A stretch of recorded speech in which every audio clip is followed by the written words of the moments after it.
খলিফাতুল মুসলিমিন উমরের দরবারে একজন মানুষ আসলো, যেই মানুষটা ছিল ইহুদি। সে আইসা কয়, ও খলিফাতুল মুসলিমিন, আমি তোমার কাছে 3টা প্রশ্ন করব, যদি উত্তর দিতে পারো রে কথা দিলাম কালেমা পয়রা মুসলমান হয়ে যাবো। আল্লাহু আকবার।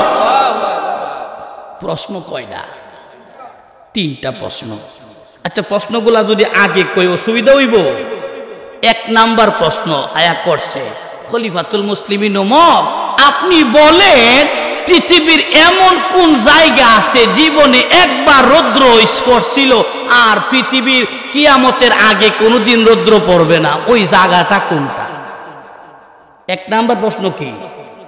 পৃথিবীতে এমন একটা জায়গা আছে যেখানে সূর্যের আলো একবার পড়ছে, দ্বিতীয়বার আর কিয়ামতের আগে পড়বে না। নাম্বার 2, এমন 2 ভাই একলগে জন্ম হয়েছিল, কিন্তু তাদের বয়সের পার্থক্য 100 বছর বেশি। 2 জন একলগে জন্ম হওয়ার পরেও বয়সের পার্থক্য 100 বছর বেশি হয়েছে। সুবহানাল্লাহ কইতেন না? 3 নাম্বার প্রশ্ন, পৃথিবীতে এমন একটা কবর ছিল যেই কবরের ভিতরে লাশ 40 দিন ছিল। কতদিন? 40 দিন কবরের ভিতরে লাশ লইয়া ওই কবরটা 40 দিন দৌড়াদৌড়ি করায় করলো।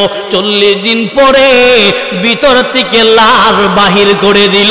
জোরে কন্যা আল্লাহু আকবার। প্রশ্ন কয়টা? 3টা প্রশ্ন করছে খলিফাতুল মুসলিমিন উমর।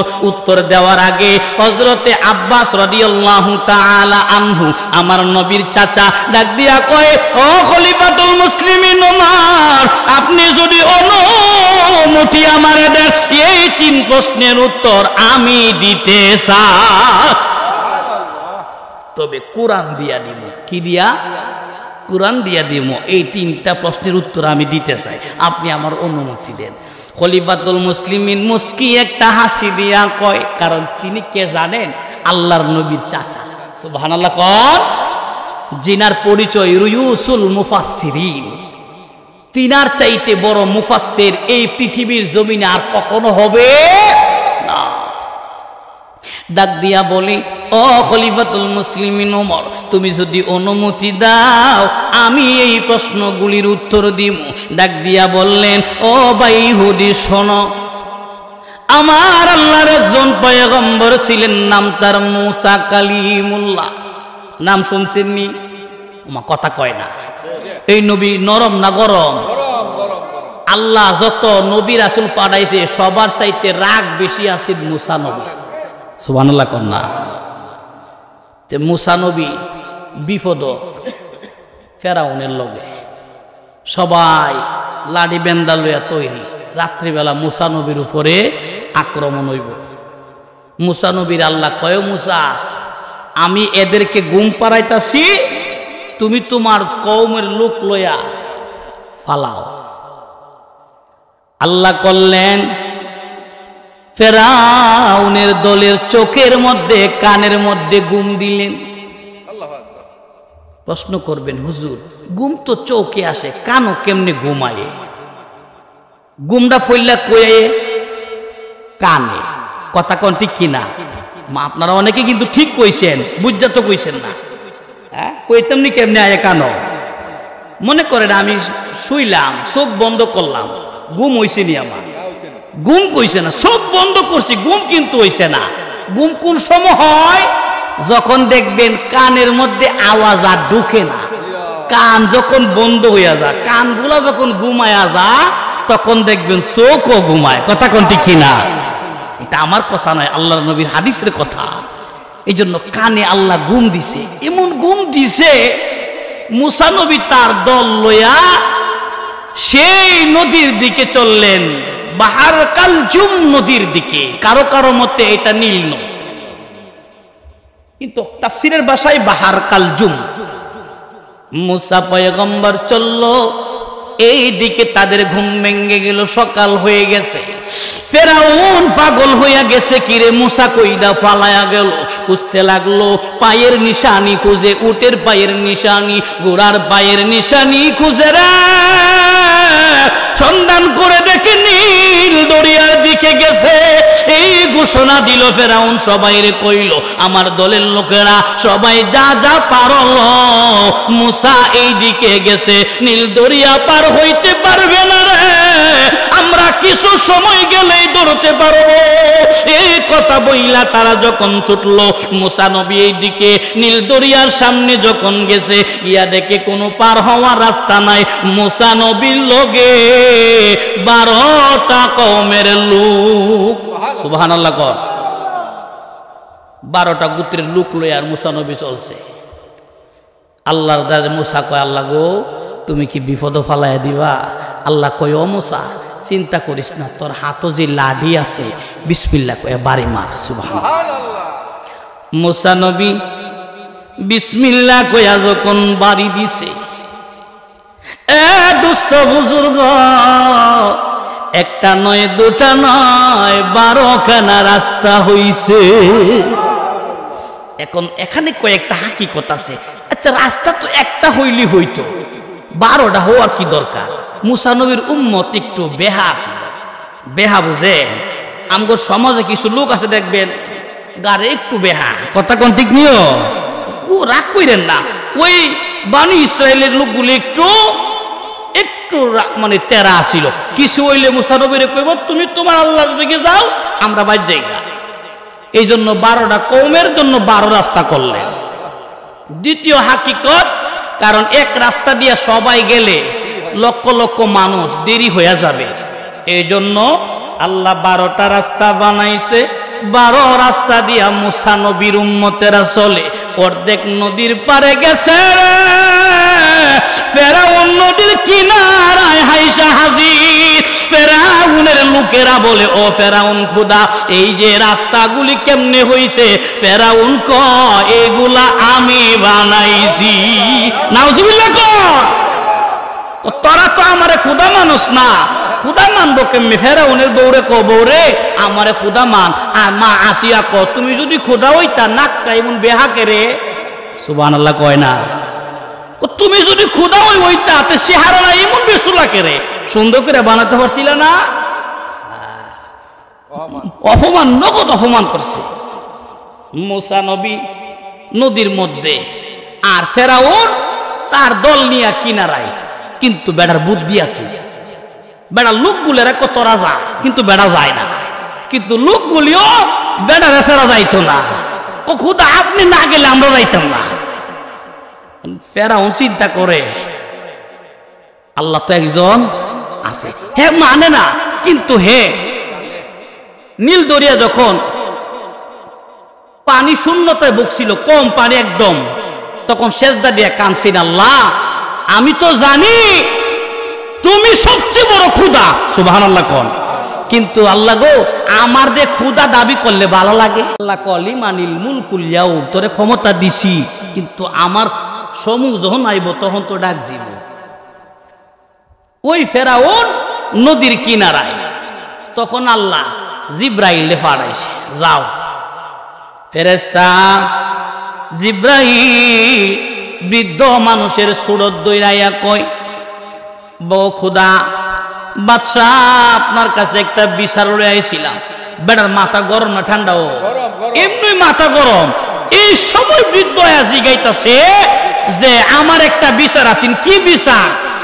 যদি কোনো গোলাম তার মালিকের লগে 2 নাম্বারই করে, তাহলে তারে কি করা দরকার? এই সময় ফেরাউনের মাথা গরম কইয়া ফেলাইছে, এই নদীর মধ্যে ফালাইয়া চুবাইবার কাম। নদীর চুবাইয়া মারার কাম, এই কথা ঘোষণা দিছে কেডা? আল্লাহর মুখদা কোয়াইছে। এখন ফেরেশতা এক, তাইলে এক কাম করেন, আমার লিখা দেন। সুবহানাল্লাহ কইতেন, সুন্দর করে লিখা লইছে। গোলাম যদি মালিকের অবাধ্য হয়, নীল নদে ডুবাইয়া তার বিচার করা হোক। যখন এই কথা বললেন, সব মানুষ নামতে চাই কিন্তু সে নামে না। কিন্তু তার লগের লোকেরাও চালাক, নামলে না নামলে আমরাও নামতাম না। এমন সময় আমার আল্লাহর একটা ফেরেশতারে একটা ঘুড়ি বানাইছে, গুড়া এবং ঘুড়ি। ফেরাউনের যে গুড়া শর্ত এটা বেড়া গুড়া, আরেকটা বেড়ি গুড়ার সুরতে আল্লাহ নদীর রাস্তার মধ্যে ফালাইছে। যখন এই ঘুড়ি দেখছে ফেরাউনের গুড়া পাগল হয়ে নামছে। সবাই যখন নামছে ওই ফেরাউন নদীর মধ্যস্থলে গেছে, আর এইদিকে মুসা নবী নদী পার হইয়া গেছে। আমার আল্লাহ কয় নদীর পানি রে এবার ফেরাউন রে পানিতে সুবাইয়া মা। জিব্রাইল এই সময় ফেরাউনের তো বিশাল বড় বেড়া, নদীর ভিতরে জানা পানি দায়িত্ব পারে নে। এই সময় হ্যাঁ আল্লাহ আমি মুসা এবং হারুনের আল্লাহর প্রতি ঈমান আনছি। এরপরে কয়ন আল্লাহ তোমার প্রতি আনছি, এ মুসা এবং হারুনের আল্লাহর প্রতি। এমন সময় জিব্রাইল এখানে লেখা আছে গোলাম যদি মালিকের অবাধ্য হয় এই নদীতে ডুবাইয়া তারে মারার কাম। এই সময় তার মুখের ভিতরে কাদা মাইরা দিছিল, দিয়া তার মুখ বন্ধ করে এই নদীর মধ্যে সুবাইয়া মারছে। এই নদী যখন 12টা রাস্তা হয়েছিল, এই 12 রাস্তায় তখন সূর্যের আলো পড়ছিল, কিয়ামতের আগে আর কোনোদিন পড়বে না। সুবহানাল্লাহ। ইহুদি কয় বাবার ইসলাম তো সাধারণ না, কঠিন উত্তর। আচ্ছা হইছে মানছি, 2 নাম্বারটা দিন। 2 নাম্বার হইল 2 ভাই এক লগে জন্ম, মৃত্যু হয়েছে 2 জনের, মানে বয়সের পার্থক্য 100 বছর বেশি একজনের।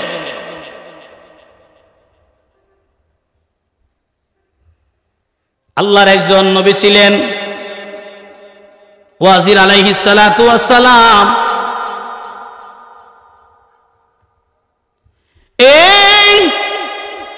ওয়াজির আলাইহিস সালাতু ওয়াস সালাম তিনি যখন রাস্তা দিয়া চলতেছিলেন,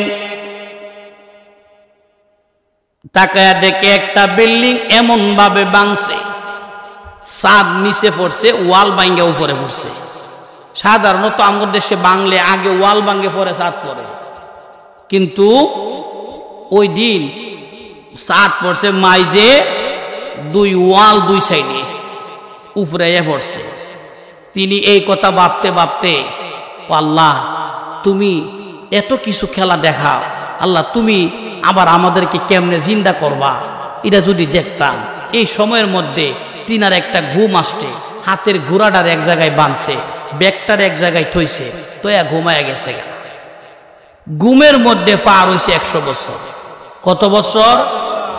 উনি মনে হয়েছে খালি ঘুমতে উঠছে, কয়েক মিনিট সময় গেছে। ঘুম থেকে উঠটা আল্লাহ জিগায়, ও দোস্ত কদ্দুর সময় ঘুমাইছে? আল্লাহ খালি তো ঘুমাইছি। আল্লাহ কনা আপনি যে গুড়াটা বাঁধছিলেন দেখেন তো গুড়াটা আসেনি, চাইদে গুড়া না। আল্লাহ গুড়া গেছে কই? 100 বছর আগে গুড়া বাঁধছিলেন, এখনো কি গুড়া থাকবো নি? সুবহানাল্লাহ কইতেন। আপনার লগে কি আছে? একটা ব্যাগ, ও ব্যাগের ভিতরে কি? আঙ্গুর। হাত দিয়া দেহে আঙ্গুর এখনো তরতাজা। সুবহানাল্লাহ। আচ্ছা কোনসে দি 2টা জিনিস ফসলে আগে কোনটা ফসার কথা? আঙ্গুর ফসার কথা, কিন্তু ফসছে কোনটা আগে? গুড়া পচে গেছে গা। আমার আল্লাহ ডাক দিয়া কই দোস্ত তাকাইয়া দেখেন এই মাটির দিকে যেখানে গুড়াটা বাঁধছিলেন, যেই গুড়াটা যেখানে বাঁধা ছিল রে, ওই জায়গার মধ্যে তাকাইছে, তাকায়া দেখে ওখান থেকে মাটির নিচের থেকে কিছু হাড় গুড় বের হচ্ছে। আরো জোরে কর। আল্লাহ ডাইরেক্ট গুড়া দিতে পারতেন, না দিয়া ও তাকায়া দেখেন কিছু এখান থেকে হাড্ডি বাইর হয়েছে। হাড্ডি গুলা বাইর হইয়া কিছু গোশত হাড্ডির মধ্যে লাগলো, লাগতে লাগতে একটা কঙ্কাল হইছে। তাকায়া দেখে গোশত লাইগা এটা গোশত চামড়া ছাড়া একটা যন্ত্র হইয়া গেছে। এরে আমার মাহমুদাবাদের বাবাজি, ও মা বোনেরা, দুস্থ বুজুর্গ আমার, তাকায়া দেখে এই গুড়াটার শরীরের মধ্যে রুম হইল। হওয়ার পরে যেই গুড়াটা লিয়া এই নবী এই জায়গায় বসেছিল, এই জায়গায় আবার আগের গুড়া হইছে। নিজের চোখে দেখছে, নিজের চৌকে দেখছে। আল্লাহ কয় আমি এমনি চিন্তা করবো, সুবহানাল্লাহ কইতেন না, আমি এমনি চিন্তা করবো। বাড়ির গিয়া দেখে তার ভাই বুড়া হয়ে গেছে, 100 বছর পার্থক্য ভাইয়ের লগে তার। এই কথা বলছে, পরে বলছে হ্যাঁ তোমার 2 নাম্বার প্রশ্নের উত্তর আমরা পাইছি, এবার বলো 3 নাম্বার প্রশ্ন হলো, এমন একটা কবর পৃথিবীতে ছিল রে, যেই কবরটা 40 দিন লাশ লইয়া ঘুরছে, 40 দিন পরে লাশটারে বাহির করে দিছে। সুবহানাল্লাহর আওয়াজ কি জোরে নাচতে। কোন কবর? এই আব্দুল্লাহ ইবনে আব্বাস রাদিয়াল্লাহু তাআলা আনহু বলতে লাগলেন,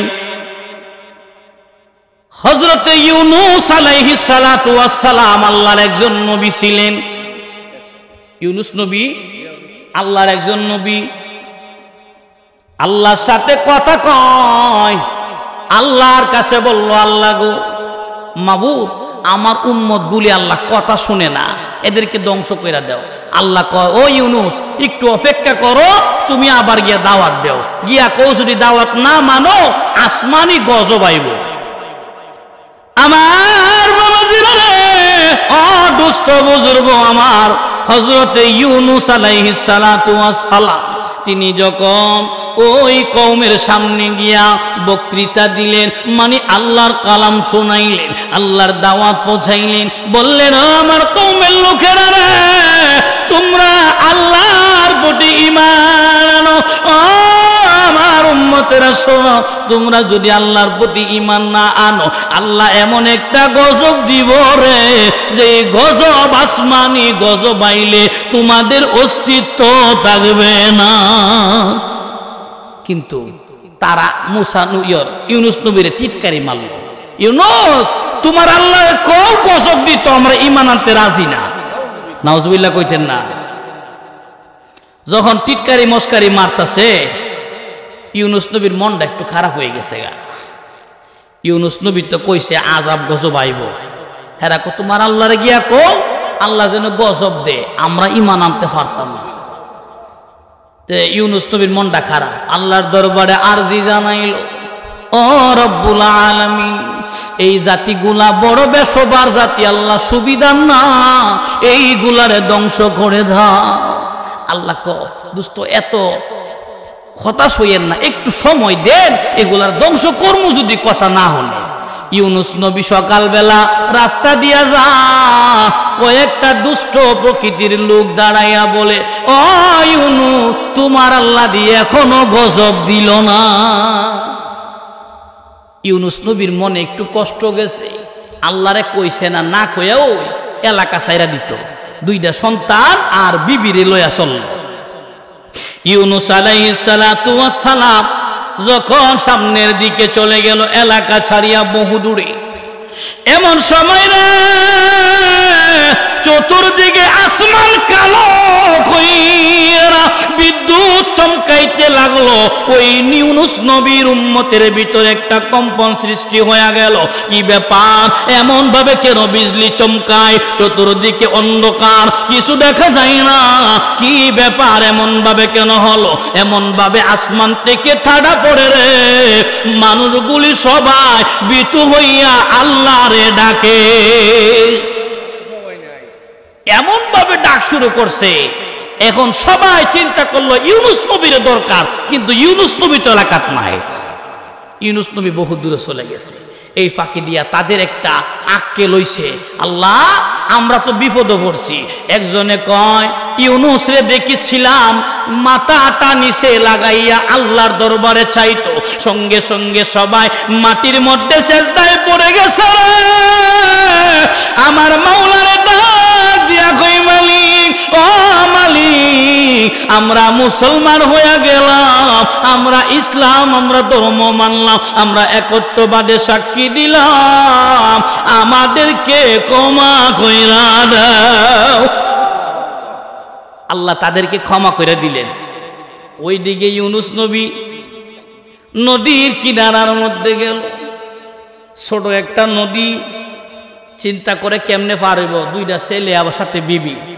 ইউনূস আলাইহিস সালাতু ওয়াস সালাম ছোট ছেলেটারে কাঁধে তুললেন, আর বড় ছেলেরে নদীর পার রাখলেন, কাঁধে তুললা এবার চলতে লাগলেন নদীতে।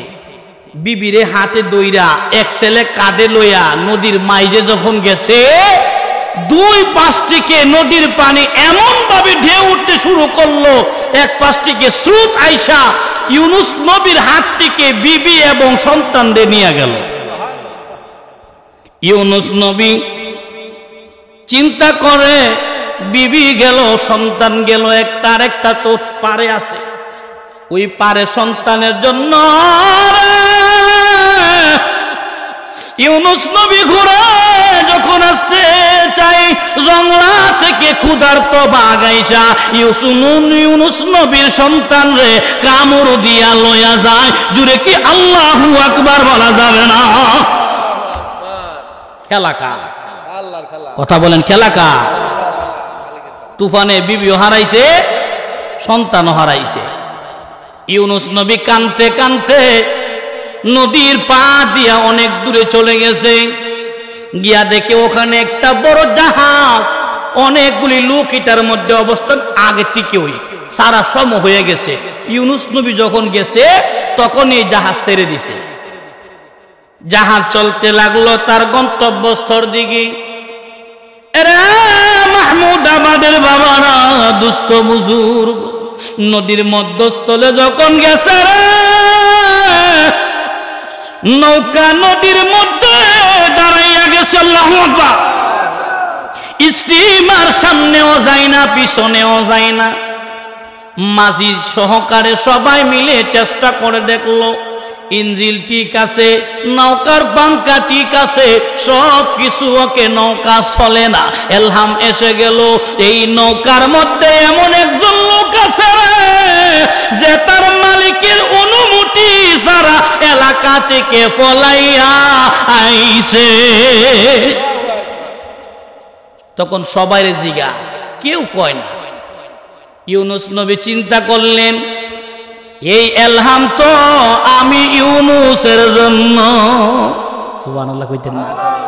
ইউনুস নবী ও ভাইরা, আমি মনে হয় এই অপরাধী যে মুনিবের কাছ থেকে না কইয়া আইছি, কিন্তু ইউনুস নবীরে দেখা কেউ বিশ্বাস করে না। সুবহানাল্লাহ কইতেন না? আচ্ছা, যিনি নবী ছিলেন তিনি কি দেখতে আমার মতো কালানি? এত সুন্দর চেহারা, এই সুন্দর চেহারা দেখা কেউ বিশ্বাস করে না। সবাই খালি না, আপনি তো গোলাম হইতে পারেন না। ইউনুস নবী বলে, তাহলে তোমরা যেইভাবে পারো পরীক্ষা দাও। সবাই লটারির ব্যবস্থা করলো। আগে তো লটারি চলতো, লটারি সবার নাম কাগজে লিখে এক জায়গায় রাখলো, এখান থেকে টান দিল, লেখা হইল ইউনুস। সুবহানাল্লাহ। দুষ্ট বুজুর্গ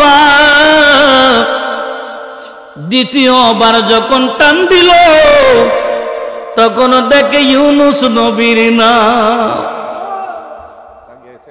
তিনবার টান দিছে, তৃতীয়বার তাকায়া দেখে 3 নম্বর বারো ইউনুস নবীর নাম উঠছে পরে। এখন সবার বিশ্বাস হয়েছে যে না, এই লোকটাও। আপনার কাছে জানতে চাই, আপনি আবার কেমনে গোলাম হইলেন? কইটা কিছু করার দরকার নাই, আমারে নদীতে ফেলে দাও। ও মাহমুদ, আমাদের বাবারা, মা বোনেরা, ইউনুস নবীর দইরা সমুদ্রের মধ্যে দিল ফালাইয়া। ও বাবাজি, আল্লাহর খেলা বোঝা যায় না। যেই মাত্র ফালাইছে, আর এক বড় তিমি মাছায়া গিল্লা লাইছে। সুবহানাল্লাহ, জোরে কোন। মাছে যখন গিলছে, ইউনুস নবী মাছের ফেডের ভিত্তি আল্লাহরে কান্দে, আল্লাহ আমারে বুঝি তুমি এমনি মারবা, কিন্তু আল্লাহ তো শুনে না। একদিন চলে গেল, 2 দিন চলে গেল, 3 দিন চলে গেল রে, 4 দিন চলে গেল। এইভাবে 40 দিন কাছাইল, 39 দিন পার হয়ে যায়। 40 নাম্বার দিন রে ইউনুস নবী পড়তে লাগলেন, লা ইলাহা ইল্লা আনতা সুবহানাকা ইন্নী কুনতু মিনাল যালিমিন।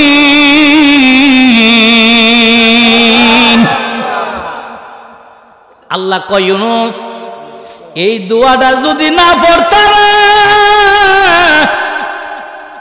কিয়ামতের আগে মাছের পেটেই তুমি থেকে যাইতা। ইউনূস এই দোয়া পড়ার কারণে একবার নয় দুবার নয় ইউনূস নবী ১৬ লক্ষ বার পড়ছে। দোয়া পড়ছে পরে আল্লাহ মাছের পেটের ভিতরে একটা জ্বালা সৃষ্টি করে দিয়েছে। মাছের ভিতরে এমন এক জ্বালা উঠছে, মা সারা সমুদ্র দৌড়াইতে দৌড়াইতে দৌড়াইতে দৌড়াইতে নদীর কিনারায় হুকুদ্দা কেগলায় দিছে। সুবহানাল্লাহ, জোরে কোন। ৪০ দিন পরে মুসা নবীর এমন জায়গায় আল্লাহ ফালাইছে, এখানে কোনো গাছও নাই, পশু পাখিও নাই, কোনো কিছু খাওয়ার মতো নাই, উত্তপ্ত বালুর মধ্যে ফালাই দিছে। ইউনূস নবী ৪০ দিন মাছের পেটে থাকার কারণে মুরগি যখন ডিম দেয়, ডিম শক্ত চুল্লা শক্ত হওয়ার আগে সাম ডিম হয়, কথা কোন ঠিক কিনা? ইউনূস নবীর শরীরের অবস্থা ওই রকম ডিমের চামের মতো নরম হয়ে গেছে। আল্লাহু আকবার। ৪০ দিন পরে আবার এমন জায়গায় ফালাইছে ডাইরেক্ট সূর্যের আলো ইউনূস নবীর গায়ে পড়ে। ইউনূস নবী আদামরা, আদামরা বুঝেন, লড়ার কোন শক্তি নাই, একদম পড়ে আছে, এমন ভাবে রৌদ্রের তাপে কষ্ট করতেছেন। এমন সময় আল্লাহ ইউনূস নবীর পাশে একটা গাছ দাঁড় করাইলেন। সুবহানাল্লাহ। গাছটা দেখতে লাউ গাছের মতো। লাউ গাছ, কেউ কেউ বলেছেন লাউ গাছ হয়েছিল জান্নাতি লাউ। সুবহানাল্লাহ। ওই যে গাছটা হইল কিছুক্ষণের মধ্যে গাছটা বড় হয়ে গেছে। আমি আপনা করেছি গায় আল্লাহ পারে কি পারে না? ও দুস্থ বুজুর্গ, লাউ গাছটা বড় হইয়া একটা ঝুপড়ির মতো হইয়া গেছে। ঝুপড়ির মতো হইছে ইউনূস নবীর উপরে লাউ গাছের ছায়া আল্লাহ তৈয়ার করে দিল। আর এটার মধ্যে এমন একটা লাউ দিল, কয়েকটা ফল আইছে। এই ফলগুলি ইউনূস নবীরে খাওয়ার জন্য দিছে। ইউনূস নবী যখন ফলটা লইছে, এমন একটা মিষ্টি, এমন ফল আর কোনোদিন উনি খান নাই। সুবহানাল্লাহ কোন।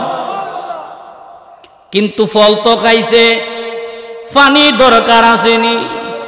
পানির জন্য পিপাসায় গলা শুকনা, তাকায়া দেখে একটা ছাগল আইতা আছে।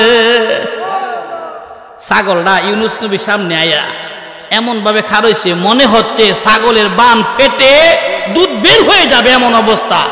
ইউনূস নবী ওই ছাগল থেকে দুধ ভক্ষণ করলেন। কয়েকদিন সময় চলে গেল, এই ছাগল থেকে বাবানা যেই কথাটা ছিল ৩ নাম্বার প্রশ্ন, যেই মা এমন একটা কবর ৪০ দিন লাশটা পেটের ভিতরে লইয়া ঘুরছে, এই কবরটা হলো ইউনূস নবীর যেই মাছটা খাইছিল, এই মাছটা হইল কবর। আর যেই কবরের ভিতরে লাশ ছিল, এইটা হইছে ইউনূস নবী। ৩ উত্তর দিছে পরে ইহুদি ক এ খলিফাতুল মুসলিমিন আমারে মুসলমান বানায়া দেন, আমি আর ইহুদি থাকতাম না। সুবহানাল্লাহ। খলিফাতুল মুসলিমিন ডাক দিয়া কয়, ও আব্দুল্লাহ, কিভাবে তুমি সমাধান দিলা? কোরআন হাদিসের ভিত্তিতে সমাধান দিলা, এই জন্য তোমারে জানা দেয় তুমি হইলা রুয়ুসুল মুফাসসিরিন। তোমার চাইতে বড় কোরআন জাননেওয়ালার কেউ হবে না। সুবহানাল্লাহ কইতেন না? উনি তাফসিরে আব্বাস লিখেছেন। তাফসিরে সর্বপ্রথম তাফসির লিখেছেন কোরআনের আব্দুল্লাহ ইবনে আব্বাস রাদিয়াল্লাহু তাআলা আনহু। এজন্য বাবাজি, যে কথাটা বলতেছিলাম বাবা, আমার আপনার নবী রহমাতাল লিল আলামিন কথা বলেন ঠিক কিনা? নবীরে আল্লাহ কত মান দিছে, ইউনূস আলাইহিস সালাতু ওয়াস সালাম আল্লাহর কাছে জানাইছে রব্বুল আলামিন উম্মতরে ধ্বংস করে দেন, কিন্তু আল্লাহ কইছে অপেক্ষা করো, আমার নবীরে কয় রহমাতুল লিল আলামিন আপনি উত্তর দেন, আপনি যদি বলেন আমি উম্মত ধ্বংস কইরা দিমু।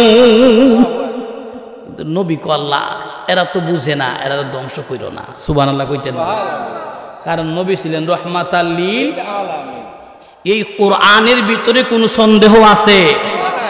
কোনো সন্দেহ নাই, লা রাইবা ফি, এটার ভিতরে সন্দেহের অবকাশ মাত্র নাই। হুদাল্লিল মুত্তাকিন,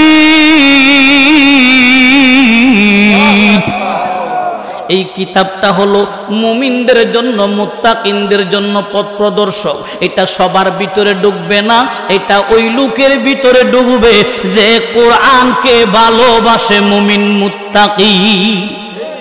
এই জন্য বাবা এই সমস্যা কি ব্যাকল বাড়ায়, তবে মারহাবা কোন ওটার দরকার নাই, একটু বসেন আলোচনা ইনশাল্লাহ, বেশি একটু হবে না ইনশাল্লাহ, আশা করি। খারাপ লাগতেছে ও বাড়ির গরু গাড়ার ঘাস খায় না, এরপরে আলহামদুলিল্লাহ এলাকার মানুষ অনেক ভালোবাসে, এটা মানতে হবে, চিরন্ত সত্য। আমি এলাকার মা বোনদেরকে আমি চিরকৃতজ্ঞ, তারা অনেক ভালোবাসে আপনাদের মতো আমাকে। তারা গিয়ে দেখেন প্যান্ডেল কানায় কানায় ভরা, মহিলা মানুষ। আমার বুঝিরা রে, ও দুস্থ বুজুর্গ রেডিমেড ইসলাম পাইছো দেখা মায়া নাই।